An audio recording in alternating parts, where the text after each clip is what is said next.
할렐루야. 사랑합니다. 축복합니다. 서로 인사하십시다. 사랑합니다. 축복합니다. 아멘. 맑은 목소리로 기도해준 우리 맹고은 선생님. 사모가 딱인데. 맹고은 어디 갔어? 맹고은 선생님 갔어요 벌써?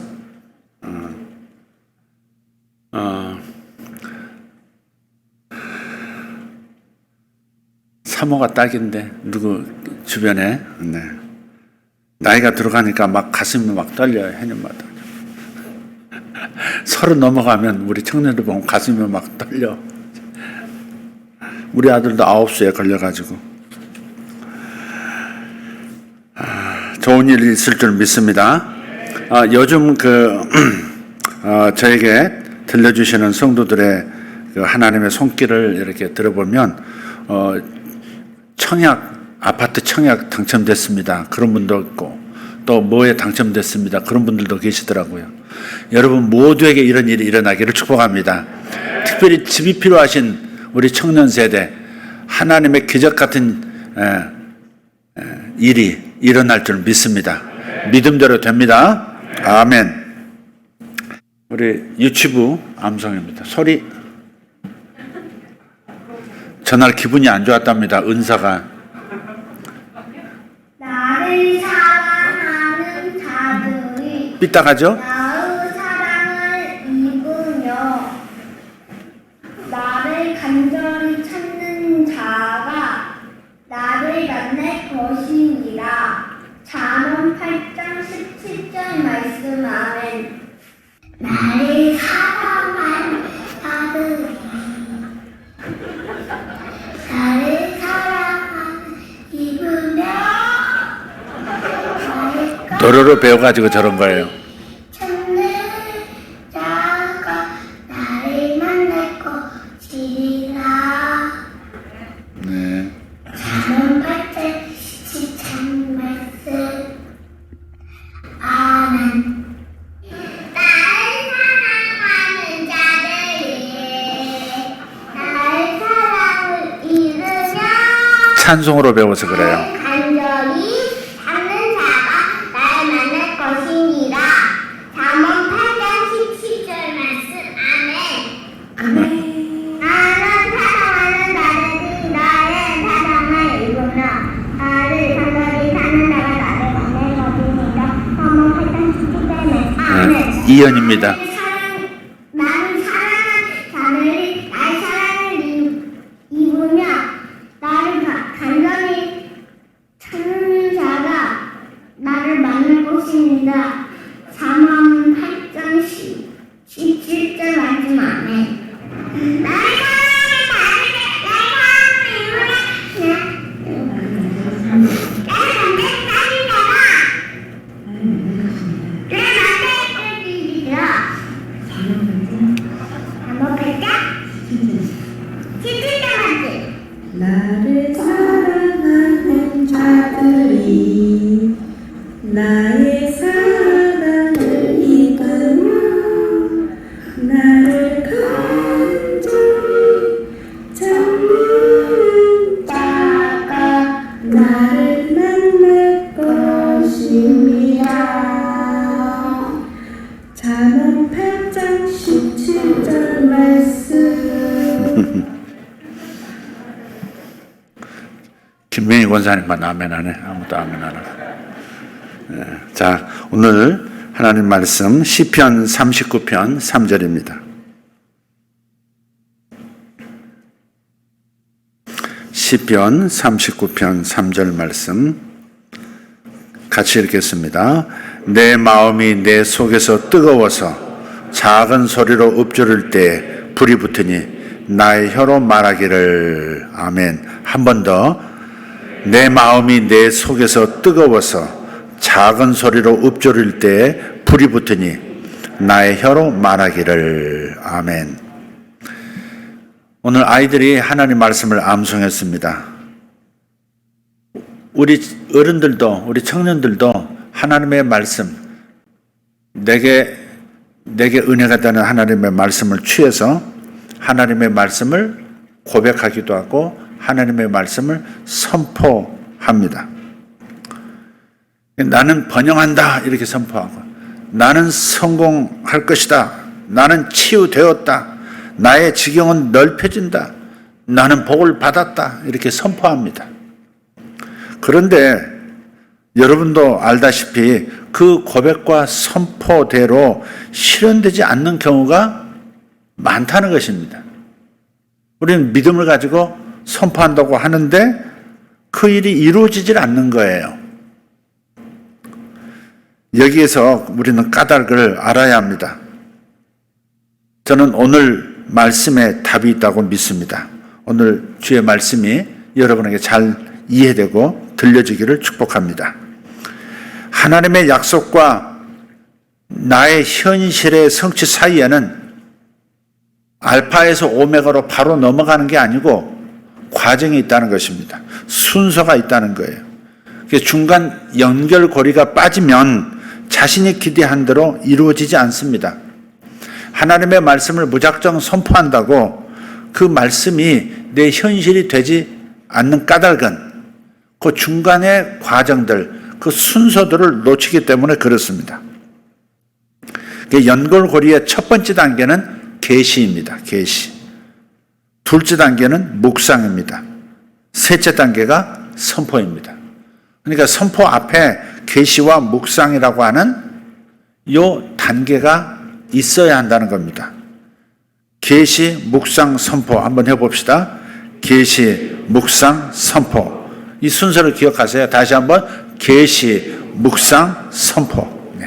계시나 묵상이라는 이 단계를 뛰어넘어 버리면 아무리 선포를 열심히 한다고 해도 효력이 나타나지 않습니다. 그런데도 많은 사람들이 곧장 선포로 가는 거예요. 금세 이루어질 것을 기대하면서. 시편 39편은 다윗의 경험을 기록한 시편입니다. 다윗은 혀로 말하기 전에, 즉 고백하거나 선포하기 전에 두 가지를 먼저 경험했다고 오늘 본문 말씀에서 고백하고 있어요.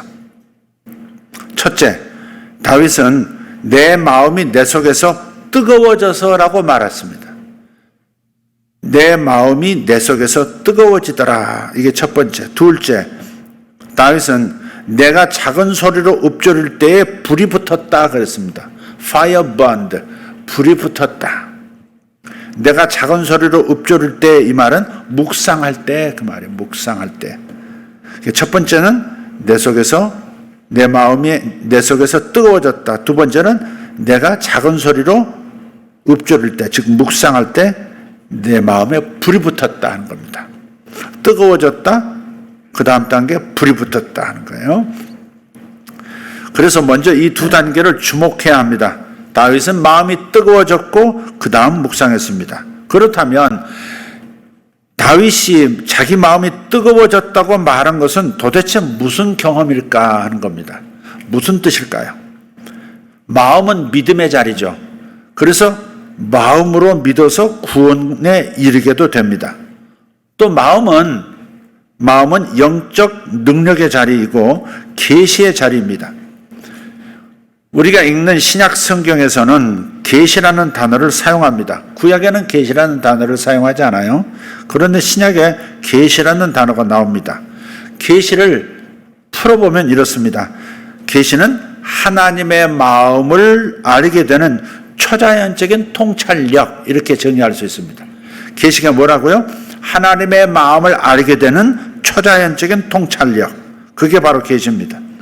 우리가 고백하는 하나님의 말씀이 우리의 현실에 이루어질 수 있으려면 먼저 계시를 받아야 합니다. 각자 계시를 받아야 합니다. 이 계시라는 신학적인 용어를 부담스러워하는 분들이 있습니다. 계시? 12사도 왜 니들이 무슨 계시를 받아? 또 이렇게 시비를 거니까 요 신학적 용어 계시라는 단어가 좀 부담스럽다면 이렇게 이해하십시오. 영적인 조명, 이걸 계시로 생각하면 됩니다. 하나님께서 영적으로 조명해 줘요. 불이 켜지면 다 보이잖아요. 불이 켜지면 보이지 않습니까?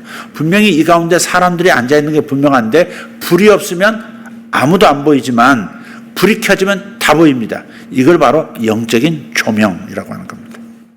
또 이렇게 말할 수 있어요. 깨달음, 말씀을 깨닫게 됨, 이것을 계시라고 할 수 있습니다. 새로운 걸 받는 게 아니라 계시란 말이 새로운 전혀 아무도 받아보지 못한 하나님의 말씀을 내가 새롭게 받는 것이 아니라 이미 주어진 말씀을 깨닫게 되는 것, 그게 바로 영적 조명이고 그게 바로 계시다. 또 다른 말로 하면 레마의 말씀을 받는다 라고 할 수 있어요.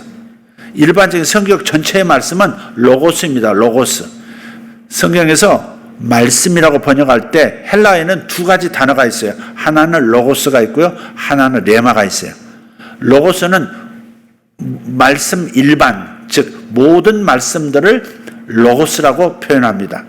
그러나 이 로고스의 이 많은 말씀들 중에 내게 주시는, 내게 감동을 주시는 특별한 한두 말씀, 요거를 레마라고 합니다. 레마의 말씀이라고 해요.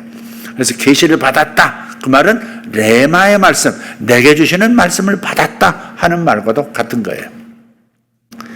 또 다른 말로 하면 아까 풀어서 말씀드렸던 하나님의 마음을 알게 되는 것, 하나님의 마음을 초자연적 방식으로 알아먹게 되는 것, 그게 다 계시와 동일한 표현이라 할 수 있겠습니다. 지금 제가 여러분께 무슨 말씀을 드리고 있는지 아시겠습니까? 우리가 고백하는 말씀이 우리에게 이루어질 수 있으려면 먼저 그 말씀에 대한 영적인 조명, 계시를 받아야 한다는 뜻입니다. 이것이 사도 바울이 에베소서 1장 17절에서 기도한 내용입니다. 한번 읽어보겠습니다. 우리 주 예수 그리스도의 하나님 영광의 아버지께서 지혜와 계시의 영을 너희에게 주사 하나님을 알게 하시고. 아멘. 요 하나님을 알게 한다, 하나님을 알게 한다, 하나님의 마음을 알게 한다, 이게 바로 계시의 영이에요. 계시의 영이라고 되어 있지만 개역 개정은, 개역 번역에서는 계시의 정신이라고도 되어 있어요. 그러니까 우리도 계시의 정신, 계시의 영을 받아야 하는 겁니다. 하나님의 말씀을 읽을 때, 하나님의 말씀을 대할 때 이 말씀에 대한, 이 말씀 속에서 내게 주시는 하나님의 계시, 하나님의 조명을 받아야 된다는 거예요. 사도 바울은 개인적으로 받는 계시를 통해서 각자 세 가지를 알게 된다고 말씀합니다. 에베소서 1장 18절입니다. 읽겠습니다. 너희 마음의 눈을 밝히사 그의 부르심의 소망이 무엇이며 성도 안에서 그 기업의 영광의 풍성함이 무엇이며 그의 힘의 위력으로 역사하심을 따라 믿는 우리에게 베푸신 능력의 지극히 크심이 어떠한 것을 너희로 알게 하시기를 구하노라. 눈을 밝혀서 알게 한다 그랬죠. 눈을 밝혀서 알게 해주신다. 이게 바로 계시예요. 요 앞에 그리고 뒤에 동사 연결하면 요게 바로 계시예요. 마음 눈을 밝히사 너희로 알게 하시기를 기도한다 그랬단 말이에요. 세 가지가 그 안에 있어요. 저는요, 요엘서 2장 28절 29절 말씀을 통해서 제게 주시는 하나님의 계시를 경험하게 됐습니다. 아주 오래전에, 예수 믿은 지 얼마 되지 않아서 계시를 경험했어요. 내가 그리스도의 몸 안에서 어떤 직분을 받았는지를 알게 됐고, 어떤 위치에 서라고 하시는지도 알게 됐고, 주된 할 일이, 나의 주된 사역이 무엇인지를 알게 됐습니다. 그리고 이 부르심을 통해서 나의 기업, 즉 나의 영향력이 어떠할지를 하나님께서 알게 해주셨습니다. 또 이 일을 함에 있어서 필요한 능력을 하나님께서 어떻게 부어주실지 그것을 깨닫게 됐어요. 그 말씀을 하나님께서 계시로서 내 마음에 닿게 하실 때, 영적인 조명을 통해서 환히 하나님이 가지신 나에 대한 마음을 알게 되었고, 또 세상 사람을 향한 하나님의 마음이 어떠한지를 알게 됐어요. 그럼 과거에 제가 간증을 여러 번 드렸기 때문에 다시 반복하지는 않겠습니다. 그런데 많은 성도들이 계시를 구하는 기도를 드리면서 계시를 경험하지 못하는 것은 왜일까? 그 역시 까닭이 있습니다. 왜 계시가 있어야 그 다음에 묵상하게 되고 그것이 선포되면 그 일이 그대로 이루어지게 되는데 왜 계시에서 막히고 있는 것일까? 그것은 마음과 관계된 일입니다. 계시는 마음자리에 주어지는 것이죠. 그런데 마음이 너무 복잡하면 계시가 자리 잡지 못하게 돼요. 하나님 쪽에서는 끊임없이 뭔가를 비춰주시는데 내가 눈 가리개를 하고 있으면 깜깜하듯이 내 마음이 복잡하면 하나님의 계시의 조명이 이렇게 내게 비춰져도 내가 깨닫지를 못하게 된다는 겁니다. 마음자리가 복잡하면 안 돼요. 그래서 계시를 받기 위해서는 근심 걱정을 주님께 다 맡겨야 합니다. 내가 두려워하는 일, 내가 불안해하는 일, 내가 걱정하고 내가 근심하고 염려하는 일을 마음에서 내려놓으셔야 합니다. 성경에 그런 예가 나오죠. 너무 아름다운 이야기입니다. 이 이야기는 부활하신 예수님과 엠마오로 가고 있는 두 제자가 등장합니다. 누가복음 24장 13절에서 16절을 한번 보겠습니다. 그날에 그들 중 둘이 예루살렘에서 25일이 되는 엠마오라 하는 마을로 가면서 이 모든 된 일을 서로 이야기하더라. 그들이 서로 이야기하며 문의할 때 예수께서 가까이 이르러 그들과 동행하시나 그들의 눈이 가리어져서 그인 줄 알아보지 못하거늘. 아멘. 제자인 두 사람이 부활하셔서 다시 자기들과 길에서 한나절을 동행하고 계시는데도 그 예수님을 알아보지 못하는 이유가 무엇입니까? 왜 부활하신 주님이 자기들과 동행하고 대화를 나누고 있는데도 주님이시다 이렇게 알지 못하느냐 이 말. 눈이 가려져서 그렇다. 정확한 대답은 17절에 있습니다. 17절 한번 읽어보겠습니다. 예수께서 이르시되 너희가 길 가면서 서로 주고받고 하는 이야기가 무엇이냐 하시니 두 사람이 슬픈 빛을 띠고 머물러 서더라. 두 제자의 문제점이 뭔지 보이십니까? 두 제자는 주님께서 며칠 전에 예루살렘에서 사형 선고를 받으시고 십자가에서 죽으신 일로 인해서 몹시 낙심해 있는 상태입니다. 선생님이 돌아가셨다. 다시 만날 수 없다.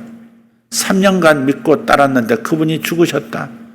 하는 이 슬픔, 낙심, 이것이 저들의 마음을 꽉 채우고 있으니 이것들이 자기 마음을 억눌렀고 그래서 예수께서 곁에 계시는데도 못 알아보는 겁니다. 얼마나 심하게 마음자리가 복잡했으면 계시가 자리 잡지 못하는 것입니까? 그래서 예수님은 자신이 예수라고 말씀하시지 않고요. 그 대신에 이 두 사람이 스스로 마음의 짐을 벗어버리도록 여러 가지 질문을 하고 계십니다. 너희들이 뭘 가지고 서로 주고받고 대화하는 거야? 하면서 그 속에 있는 것을 이렇게 끄집어내시는 겁니다.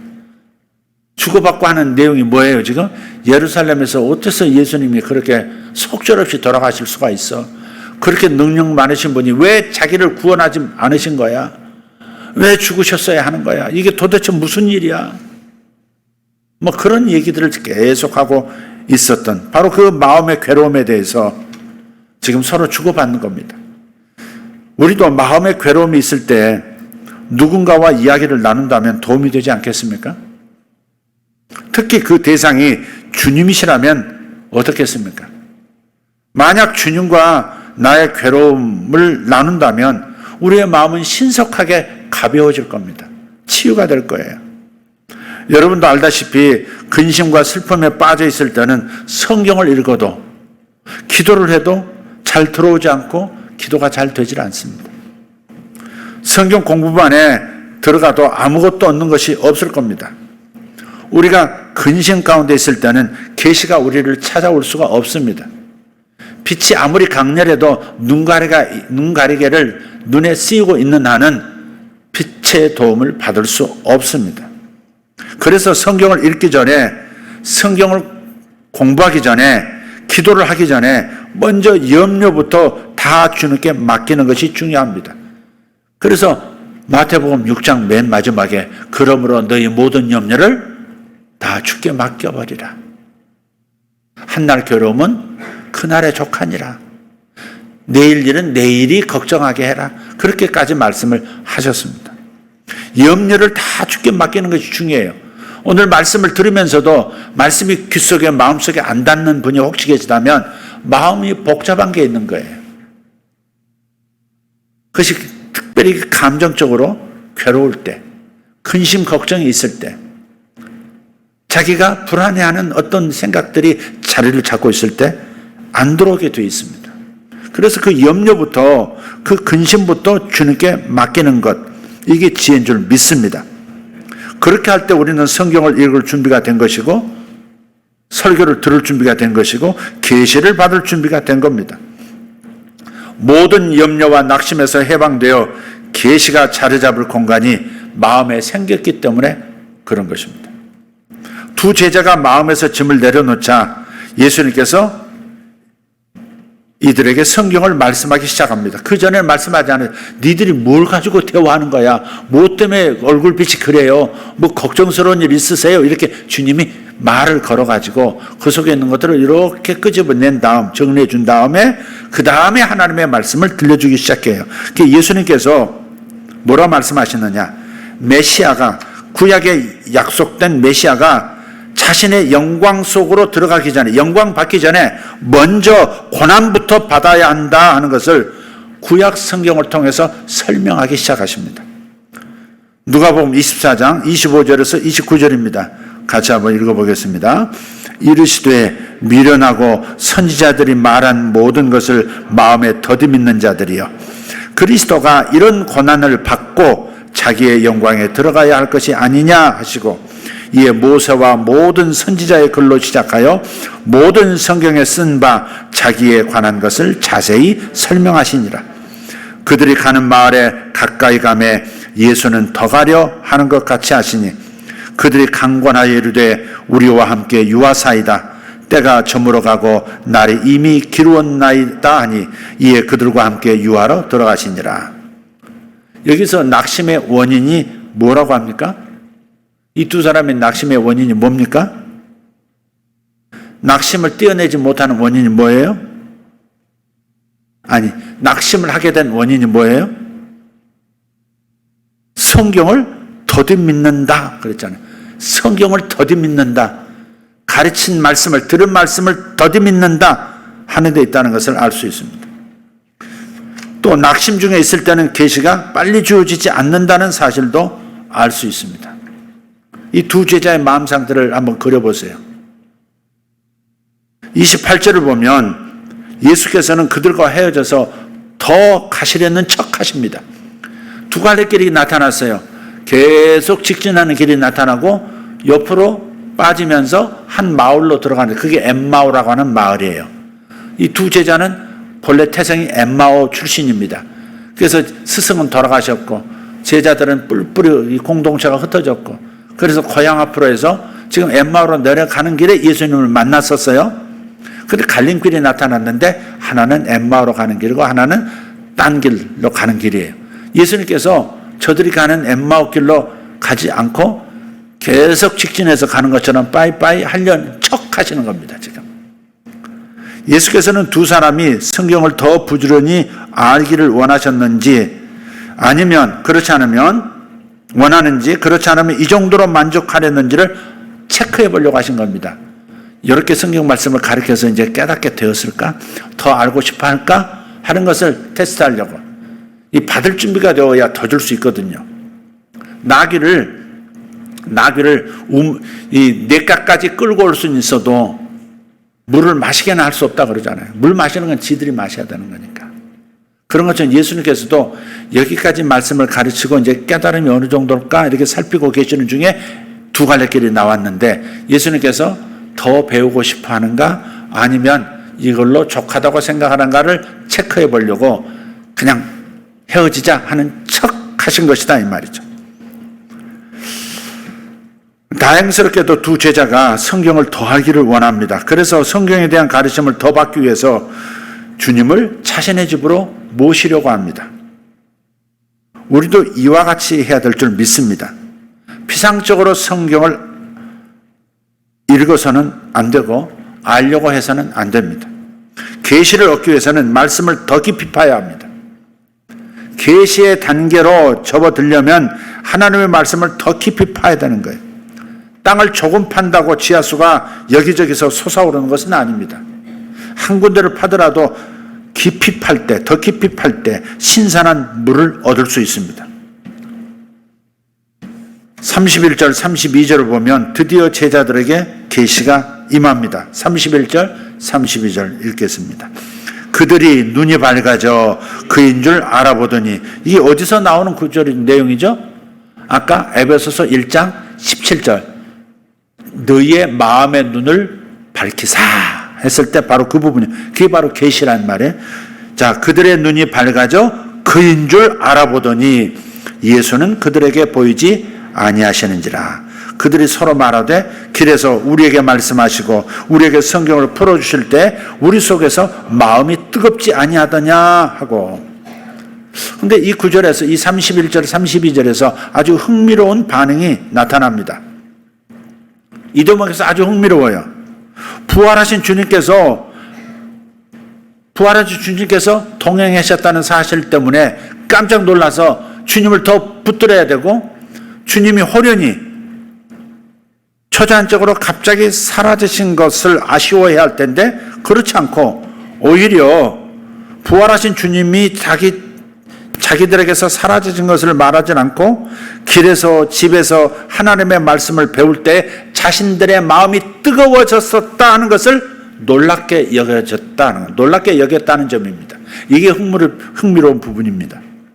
예수께서 초자연적으로 사라지신 것보다 자신들의 마음이 뜨거워진 사실에 더 흥분해 있었습니다. 신약의 시대는 이런 시대예요. 구약은 직접 나타났어야 했어요. 신약 시대는 보고 믿는 게 아니라 보지 않고도 믿어지는 역사가 더 귀한 믿음이라는 거예요. 그걸 지금 가르쳐 주는 겁니다. 제자들은 자연스럽게 보고서야 믿을 수 있고 보고서야 안심할 수 있는 이 단계를 넘어서서 자기 안에서 말씀을 통해서 일어나는 변화가 더 중요하다, 더 의미 있다라고 생각하기 시작했다는 겁니다. 그걸 지금 여기서 보여주는 거예요. 계시는 누구나 받을 수 있는 최고의 영적인 체험입니다. 예수님을 직접 보는 것보다 더 큰 체험이 바로 계시의 체험입니다. 말씀이 밝히 들어오면서 그 말씀 속에 있는 하나님의 뜻, 하나님의 마음이 알아지는 것, 그게 바로 계시인데 그게 더 중요하다 이 말. 신앙 성장에 있어서는 더 중요하다 하는 겁니다. 따라서 우리는 이 이야기에서 두 가지 중요한 교훈을 얻어야 합니다. 첫째는 자신의 짐과 염려를 주님께 맡기는 것이 먼저라는 것. 여기 안 되면 그 다음에 안 된다는 것. 둘째는 계시를 받을 때까지, 눈이 열릴 때까지 열심히 하나님의 말씀을 읽고 공부하라는 것. 두 가지입니다. 염려 근심을 마음자리에서 치울 것, 그리고 계시가 임할 때까지 열심히 말씀에 집중하라는 것. 자, 여기까지 선포가 이루어지는 첫 단계를 계시를 받는 것이라 했습니다. 그럼 두 번째 단계를 한번 살펴봅시다. 자, 첫째는 마음이 뜨거워졌어요. 지금 우리 본문을 다시 살펴보시면 내 마음이 내 속에서 뜨거워서, 이게 바로 뭐예요? 계시가 임한 상태입니다. 계시가 임하면 마음이 뜨거워집니다. 말씀이 뜨거움으로 내 마음에서 열기로서 작동하기 시작합니다. 가슴이 설레고 흥분이 일어나기 시작합니다. 자, 두 번째 단계는 아까 묵상이라고 그랬죠? 묵상을 오늘 본문에서는 작은 소리로 읊조린다 그랬습니다. 우리가 단순히 마음이 뜨거워진 것만으로는 부족해요. 우리에게는 뭐가 필요해요? 불이 필요합니다. 불이 필요해요. 그래서 본문 내 마음이 내 속에서 뜨거워서, 이건 계시. 두 번째, 작은 소리로 읊조릴 때에 불이 붙으니, 이건 묵상.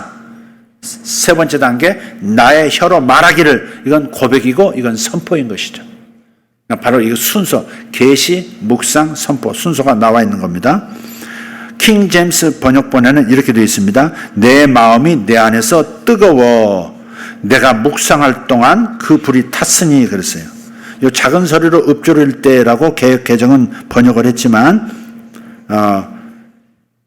킹 제임스에서는 묵상한다 이렇게 정확하게 또 번역을 했습니다. 내가 묵상할 동안 그 불이 탔으니 그때 내가 내 혀로 말하였나이다 그랬습니다. 많은 사람들은 계시를 받는 것, 성령의 조명으로 깨닫게 되는 것, 여기에서 끝내버립니다. 그러나 우리는 받은 계시를 묵상하는 데까지 나가야 하는 겁니다. 계시에서 끝나면 안 돼요. 여기에서 멈춰서서는 안 됩니다. 마음이 뜨거워지는 것을 넘어서 마음에 불이 붙을 때까지 계속해서 자신이 받은 그 깨달은 말씀, 그 계시를 묵상해야 합니다. 뭐 깨달아지고 흥분이 되는 그 말씀, 마음이 뜨거워지게 됐던 그 말씀을 집중해서 계속해서 묵상해야 합니다. 이때야 우리는 자신의 말을 이룰 수 있는 영적인 힘, 선포하면 그대로 곧장 이루어지는 능력을 갖게 되는 겁니다. 무화과 나무야, 이제부터는 무화과가 열리지 않을 것이다 라고 선포했을 때 그 즉시 뿌리서부터 죽어가기 시작했던 그 능력이 바로 예수님의 입술에 있었던 것, 그 까닭은 늘 하나님의 말씀이 계시로 주님 마음에 있으셨고 그 말씀을 늘 묵상하셨던 분이 또 주님이십니다. 그러니까 언제든지 그냥 충전된 상태에서 입을 열면은 레이저가 발사되듯이 그냥 능력이 나가게 되는 겁니다. 번영을 말하면 번영이 나타나고, 기적을 말하면 기적이 나타나고, 치유를 말씀하시면 치유가 나타나고, 성공을 선포하면 성공이 나타나고, 그렇게 되는 겁니다. 이해가 되십니까? 그러니까 계시와 묵상이라고 하는 것은 마치 전력을 충전시키는 것과 같아요. 그 다음 선포하는 것은 충전된 그 전력으로 레이저를 만들어서 레이저 포를 쏘는 것과 같습니다. 묵상은 무의식적으로 혼자 중얼거릴 정도로 무언가를 깊이 생각하는 거예요. 묵상은 생각 플러스 입으로 중얼중얼 하는 거예요. 그게 묵상이에요. 그래서 묵상을 하가라고 말씀한다고 했죠. 히브리 말로 하가예요. 이 히브리 단어는 웅얼거리다, 중얼거리다 그런 뜻입니다. 무슨 말하는 거야? 혼자서 좀 뭐 말하고 있지? 이런 모습, 그게 바로 묵상하는 상태입니다. 낮은 목소리로 혼잣말 하는 것을 묵상이라고 합니다. 입술이 무의식적으로 움직일 정도로 무언가를 깊이 생각해 본 적이 있으신지 모르겠습니다. 그게 꼭 하나님 말씀만이 아니고요. 오늘 사장님한테 뭐라 그러지? 뭐라 그러지? 뭐라 하지? 계속 생각하다 보면 천천히 앉아서 또 부지중에 말을 해요. 이렇게 속으로. 사장님 그게 아닌데요. 이렇게 말을 한다. 그게 바로 묵상의 상태인 겁니다. 너무너무 깊이 몰입해 있다 보니까 자기 입이 움직일 정도로, 자기 입이 무의식적으로 이렇게 중얼거릴 정도로 된 상태, 그게 묵상의 상태예요. 여러분께 보여드렸던 동영상, 2000년 시드니 올림픽에 출전한 선수 로라 윌킨슨, 여자 선수죠. 연습하다가 다친 발 때문에 그동안 쭉 입원을 하고 있었던 선수입니다. 그래서 지금까지 성적이 좋지가 않은 거예요. 예선에서 준결승, 결선에 이르기까지 5위에 머무르던 그 미국의 로라 윌킨슨이 다이빙 대에 올라가서 무언가를 웅얼거리고 있는 장면이 동영상에 잡히죠. 뭐라고 중얼중얼 하고 있습니다. 카메라가 그 입술을 클로즈업 하고 있다는 사실도 모른 채 무언가를 계속해서 점프할 때까지 계속해서 웅얼거리고 있습니다. 아마 떨어지면서도 했을지도 모르겠어요. 나중에 밝혀졌지만 지금 그 선수는 빌립보서 4장 13절을 웅얼거리고 있었던 겁니다. 내게 능력 주시는 자 안에서 내가 모든 것을 할 수 있느니라. 내게 능력 주시는 자 안에서 내가 모든 것을 할 수 있느니라. 내게 능력 주시는 자 안에서 내가 모든 것을 할 수 있느니라. 계속 이렇게 다이빙 때 올라가면서 서서 점프할 때까지 계속 중얼거립니다. 이게 바로 묵상의 상태입니다. 결국 그녀는 줄곧 1, 2위를 달리고 있던 중국 선수들을 제치고 우승을 거머쥐게 됩니다. 그리고 다시 4년 뒤에 또 금메달을 땁니다. 여러분, 묵상한다는 의미를 이해하시겠습니까? 깊이 몰두해서 자신도 모르게 낮은 목소리로 혼잣말을 하는 수준의 상태, 그게 묵상한다입니다. 네. 구약에서는 하나님께서 이렇게 말씀하셨어요. 이스라엘 백성이 되새김질하는 동물만 먹어라 그러셨어요. 하나님께 바칠 제물도, 하나님께 바칠 수 있는 제사에 쓰는 제물 동물들도 전부 되새김질하는 동물만 바쳐라 그랬습니다. 대표적인 가축이 소입니다. 소는 여물을 천천히 씹습니다. 소 여물 먹는 걸 보시면 얼마나 맛있게 먹는지. 밥을 안 먹는 사람도 소 여물 먹는 거 보면요, 그 여물도 나눠 먹고 싶을 정도로 그렇게 맛있게 먹습니다. 시골, 어렸을 때 시골 가면 제일 인상 깊었던, 제일 보고 싶은 장면이 바로 소 여물 먹는 거, 돼지 구정물 먹는 겁니다. 그래서 내가 잘 먹는지 잘 모르겠어요. 소는 여물을 천천히 씹는데, 씹어서 잘게 부숴 건죽이 되게 합니다. 거의 건죽, 죽을 만듭니다. 몇 분 씹고 나면 그 여물들은 잘게 부서지고, 그 다음에 소는 이것을 꿀꺽 삼켜요. 제가 알기로 3개의 위가 있는 것으로 아는데, 이 3개의 위 중에 첫 번째 위가 음식물을 비타민 그리고 미네랄 이런 것들로 분해를 하면 위에서 이제 흡수를 하죠. 그러다가 소는 다시 음식물을 첫 번째 위에서 개워냅니다. 끄집어내요. 끄집어내서 다시 음식물을 또 씹습니다. 그리고 삼키면 두 번째 위로 들어갑니다. 이 음식물은 둘째 위로 들어가서 또 다른 소화 과정을 거치죠. 몇 시간 후에 음식물은 다시 셋째 위로 옮겨지고, 여기서 추출 가능한 나머지 비타민이 모두 흡수됩니다. 그리고 그 나머지는 이제 버려집니다. 이 모든 과정을 거치는데 거의 24시간이 걸린답니다. 소가 한 번 음식을 먹고 완전히 세 번째 위까지 해서 버릴 것은 버리는 단계가 24시간이 걸린다는 거예요. 이 소의 이러한 되새김질을 언급한 것은 우리의 묵상의 과정을 여러분에게 말씀드리고자 합니다. 우리는 소처럼 하나님의 말씀을 천천히 씹은 후에 삼켜야 합니다. 말씀을 먹는다 그러잖아요. 네, 먹는 것처럼 우리의 오감을 자극하는 게 어디 있어요? 벌써 배고프신 분도 계실 수 있어요. 네? 먹는다. 이 하나님의 말씀을 먹는 것처럼 천천히 씹은 후에 삼켜야 합니다. 그래서 하나님 말씀은 마음으로 반복 씹어서 그 다음에 마음으로 꿀꺽 삼키는 거예요. 자신이 무엇에 몰입한지를 스스로 모를 정도로 중얼거리는 묵상의 수준으로 소화합니다. 이렇게 우리는 깨달음을 주신 몇몇 구절의 성경 말씀을 숙고함으로써 묵상을 할 수 있는 겁니다. 계시와 묵상의 차이는 바로 여기 있습니다. 그리고 우리는 다음날 또다시 어제 묵상했던 말씀을 가지고 다시 같은 과정을 계속합니다. 말씀이 우리의 한 부분이 될 때까지 이 과정을 계속하는 거예요.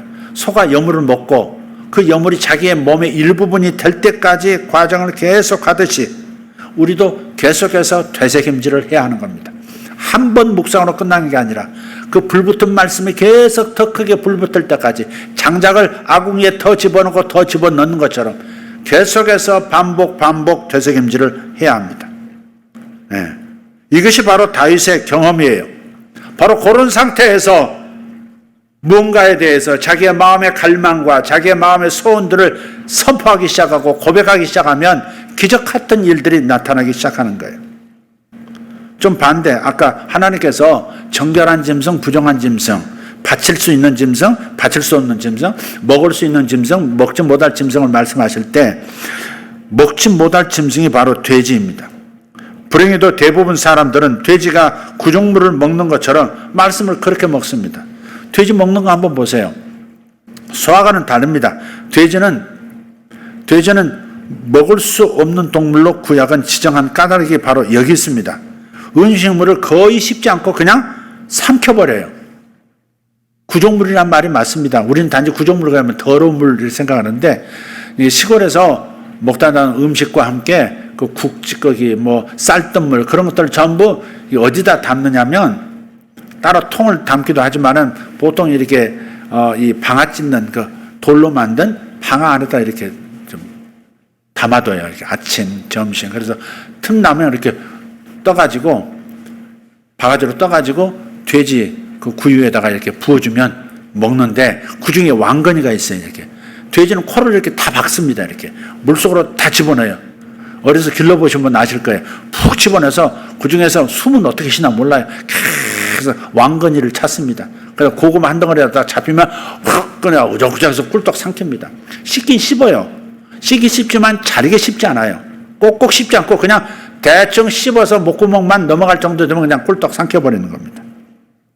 그래서 돼지는 겨우 6시간 만에 음식물을 자기 몸의 일부로 만들어요.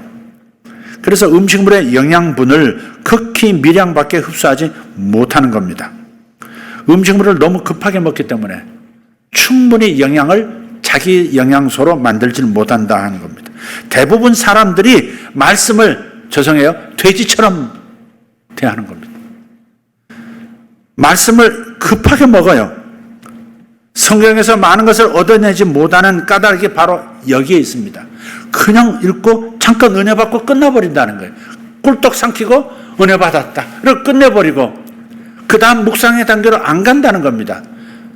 계시의 단계도 못 가고 계시의 단계 갔어도 그냥 그것을 더 불붙는 단계로 되새김질을 하지는 않고 그냥 그대로 끝내버리고 다음 은혜를 또 기다리는 겁니다. 다음 말씀을 또 기다리는 겁니다. 이게 우리의 대부분 신자들의 현실입니다. 사람들은 어떻게 약속의 현실이 되게 하는지 그 자체에 관심을 많이 갖습니다. 어떻게 하면 하나님의 이 약속의 말씀이 나의 현실이 되게 할까? 그건 누구나 가지고 있어요. 근데 좋은 방법이 많은데요. 가장 좋은 방법은 뭐냐? 하나님께서 우리의 마음을 따뜻하게 하시는 데 사용했던 그 성경 구절들을 묵상하는 겁니다. 여러분 단지 주일 예배 때 은혜 받았다, 무슨 예배 때 은혜 받았다 이걸로 끝나는 얘기를 하고 있는 게 아니라 하나님의 말씀이 적어도 나의 현실에 그대로 나타나는 그 수준의 초자연적 역사를 지금 얘기하고 있는 겁니다. 이걸 경험하고 싶어하는 이들에게 지금 드리는 말씀이에요. 그래서 하나님께서 내 마음을 무슨 말씀으로 이렇게 따끈하게 하셨지? 은혜가 되게 하셨지? 내 마음에 불을 붙이셨지? 이렇게 성냥불을 당기셨지? 하는 그 말씀들이 있어요. 가끔. 그죠? 설교를 듣다가 그 말씀에 꽂힐 때도 있고 성경 읽다가 올 수도 있어요. 그 계시에 불이 붙었을 때 큰 불로 만들어야 한다는 겁니다. 그래서 다른 성경 구절 말고 내 마음을 따끈하게 해주셨던 바로 그 말씀, 하나님이 사용하신 그 말씀을 가지고 묵상하는 겁니다. 묵상이 시작되면 따뜻했던 마음에 불이 붙기 시작할 거예요. 그렇게 되면 세 번째 단계인 선포할 준비가 된 겁니다. 그리고 이 순간에 우리의 선포는 힘을 얻고 실현이 되는 역사가 나타납니다. 그리고 일상에서 나의 말은 더 큰 능력을 가지게 되고 나의 미래를 바꿀 말을 쏟아내게 될 것입니다. 바로 오늘 지금 나의 미래를 만들어낼 수가 있는 겁니다. 치유를 선포하면 치유가 내 것이 될 것입니다. 성공과 번영을 선포하면 이것 또한 내 것이 될 것입니다. 어제가 아니군요. 그제죠? 금요일 영암에 계시는 건축업을 하시는 김영성 집사님 올라오셔서 두 번째 간증을 하셨습니다. 근데 간증을 하실 때 선포를 하셨어요. 간증하면서 이런 고백을 하시더라고요. 지금 다른 해에는 10채 이상씩 집을 지었는데 올해는 코로나 때문인지 지금 다들 집 짓는 걸 미루고 있어서 2채밖에 못 지었다고. 그리고 지금 한두 달 지금 쉬고 계시는 중이에요. 그런데 이 상황에 대해서 이렇게 고백을 하시더라고요. 하나님께서 내게 완전한 것을 주시려고 하고 계신다. 이렇게 자기 입으로 고백을 하셨어요. 그분 마음에 이런 믿음의 계시가 있는 것 같아요. 자기 마음이 따끈해지는 은혜의 순간은 뭐냐면 예수 세계교회에 가면, 예수 세계교회 사역에 동참하면, 예수 세계교회 사람들을 만나면 하나님께서 더 좋은 일을 허락해 주시더라 하는 나름 믿음의 어떤 따끈한 계시 같은 어떤 이미지를 가지고 계세요. 그래서 우리 평창에 농장을 만들도록 그분이 제 마음을, 우리 교인도 아니면서 제 마음을 누구보다 더 잘 아시는 것 같아요.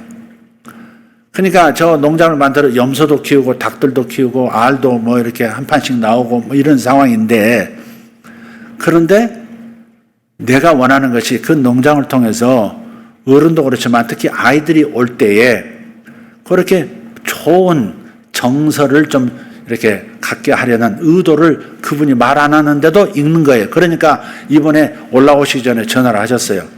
목사님, 닭 또 죽었다는데 몇 마리 가지고 갈게라. 그러시더니 사진을, 동영상을 보내셨어요.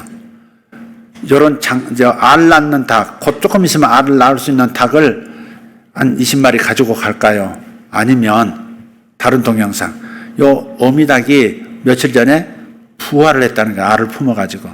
그래서 한 10마리 정도 병아리하고 어미닭인 거예요. 그 동영상을 보내주셨을 때, 아, 이분이 내 마음을 읽고 있구나. 아이들이 병아리를 볼 때, 엄마 닭하고 병아리를 볼 때 또 아이들이 좋아하잖아요. 그래서 요걸 보여주시는구나. 그래서 제가 이렇게 어미닭 한 마리하고 이렇게 한 세트, 새끼들하고 이렇게 데려오시면 되겠습니다. 제가 그렇게 말씀드렸어요. 근데 그거 가지고 양이 안 차는 거예요. 그래가지고 닭 한 20마리를 자루에다 다 담아가지고, 큰 닭 자루 20마리, 그 다음에 어미닭 병아리까지 또 한 세트, 둘 다를 가지고 오셨어요. 또 그걸로 또 그치지 않고 닭을 또 다 자란 닭을 10마리를 잡아가지고 생닭. 그래서 금요일 오신 분 중에 체질에 이렇게 맞는 분들, 이렇게 대략 눈에 들어오는 분들 찾아서 드렸는데 아마 맛있게 드셨는지 모르겠네요. 아직 냉동고에 있습니까? 예. 그래서 토종닭 그거 잘 하시면 굉장히 맛있습니다. 이구동성으로 저거 안 잡수실 것 같은데 그랬는데 다들 너무너무 닭이 맛있었다는 거예요. 이제 그런 얘기를 들으실 때 아마 이 설교 듣고 계실 것 같아요. 근데 그런 것이 이분에게는 믿음이에요, 믿음. 내가 이렇게 섬기면 하나님께서 또 챙겨주신다. 이게 받은 그분의 계시예요. 그래서 이제 가져오셨고, 또 어디 시골 자기 집을 지어주셨는데 그 집에서 골드 리트리버라고 아주 털 많은 개가 있어요. 그 개 2마리가 암수 한 쌍 있는 걸 보고 새끼 안 낳느냐고 물어보더니 나 있는 곳에서 새끼 이번에 낳으면 암수 한 쌍 우리 목사님 안 드리려냐고 묻더라고요. 근데 이분이 곧바로 드리겠다 그러더라고요. 왜냐하면 그분의 집을 지어드릴 때 굉장히 싸게 해드렸고 그 후에도 뭐 자잘구레한 일들을 이분이 다 해주신 거예요. 근데 겨냥은 뭐예요? 그 개에서 새끼 나면 새끼를 얻겠다 하는 그 겨냥으로 그냥 그분에게 선대를 하신 거예요. 그렇게 돈을 많이 안 받고. 새끼를 낳는데 그 암수 2마리를 또 어제 가져오셨어요. 그래서 우리 집에 개 2마리가 있습니다. 집에 한 식구로 이렇게 살다 보니까 자주 이제 제가 개소리 좀 할 것 같습니다.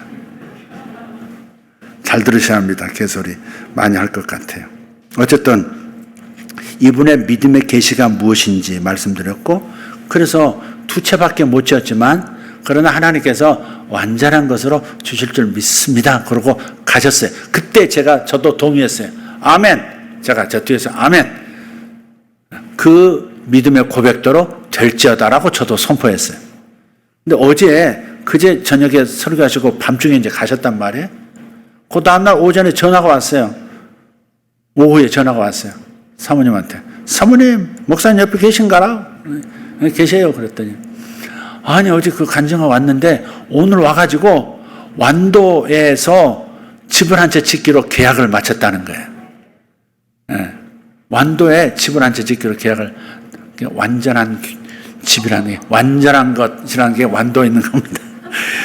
그래서 집을 짓도록 계약이 이루어졌다고 너무 감사하다고 하는 거예요. 그게 이게 다른 이야기처럼 보이지만 하나님의 말씀을 가지고 지금 묵상한 건 아니지만 그 안에 자신이 가지고 있는, 내가 이렇게 섬기면 이렇게 하나님 해주신다는 그 레마의 말씀으로 품고 있는 것을 입으로 이제 계속해서 선포하고 또 공개적으로도 선포하고, 그러니까 그 일이 이루어지는 겁니다. 이루어진 겁니다. 그래서 약속에서 성취 사이에는 하나님의 약속에서 나의 현실 사이에는 첫째 계시가 있고 그 다음 묵상의 단계가 있고 그 다음에 선포가 있을 때 이 세 연결고리들이 있다고 하는 것에 여러분이 유념하시기를 바란다는 겁니다. 제가 이 말씀을 드리는 까닭은 말씀을 선포해도 안 되네. 내가 말씀을 계속 선포하는데도 왜 일이 내 가정에 안 이루어지지, 내 사업에 안 이루어지지 하는 분들이 계실 수 있다고 생각하기 때문에, 심지어 저 자신도 그럴 때가 많았거든요. 왜 믿음으로 선포한다고 하는데 왜 안 되지? 왜 안 되는 거예요? 왜 어떤 때는 되고 어떤 때는 안 되지? 그럴 때가 많았거든요. 근데 안 되는 게 더 많았어요, 솔직히. 목사인 저도 부끄럽지만 될 때보다도 선포한 대로 안 될 때가 더 많았어요. 그런데 다윗이 경험한 자신의 이 과정의 이야기를 시편 39편 3절에서 볼 때, 아, 계시가 빠졌구나. 계시는 있었는데 묵상 단계를 충분히 갖지 않았구나. 뜨끈해졌을 때 불이 확 붙어야 되는데 이 두 단계를 거치지 않고 바로 약속의 말씀을 선포부터 그냥 드립다 했으니 힘이 없었구나. 이룰 능력이 없었구나 하는 것을 깨닫게 되어서 여러분 참고하시라고 말씀을 오늘 드렸습니다. 여러분에게 계시가 임할 줄 믿습니다. 그 계시를 붙들고 묵상하실 때 선포하면 무엇이든지 이루어지는, 원하는 대로 구하라 그리하면 이루리라는 이 말씀이 이루어질 줄 믿습니다. 기도하겠습니다. 하나님 고맙습니다. 우리를 미련한 가운데 어리석은 가운데 두지 아니하시고 무식하고 무지한, 영적으로 무지한 상태로 놔두지 아니하시고 끊임없이 우리를 점검하셔서 우리를 새롭게 세워나가시고 우리의 부족한 부분을 채워 넣어주시니 감사합니다. 우리의 신앙생활, 우리의 영성생활이 주님의 이 보살피심 속에서 늘 성장할 수 있는 기회를 얻습니다. 가정마다 선포한 대로 이루어지는 축복의 역사 주님 많이 나타나게 하여 주시옵소서. 그러나 저들이 계시와 묵상이라는 과정을 충분히 거친 다음 선포할 수 있는 지혜도 갖게 하여 주시옵소서. 주야로 말씀을 묵상하는 자는 시냇가에 심은 나무가 계절마다 열매를 맺고 철을 따라 열매를 맺는다 하신 그 말씀, 아무리 가물어도 잎사귀가 마르지 않는다 하신 그 인생살이 우리의 것이 될 줄 믿습니다. 말씀 묵상에 도 같은 사람들 되게 해주시고 계시 받는데 마음이 활짝 열린 사람들 되게 하여 주시옵소서. 입에 능력이 가득 찬 자들이 되게 하여 주시옵소서. 하나님의 초자연적 능력이 혀에 가득한 성도들 되게 하여 주시옵소서. 초자연적 성취의 3단계를 잘 사용해서 번성을 이루는 우리 가정 되게 하실 줄 믿습니다. 예수님의 이름으로 기도하옵나이다. 아멘. 아멘.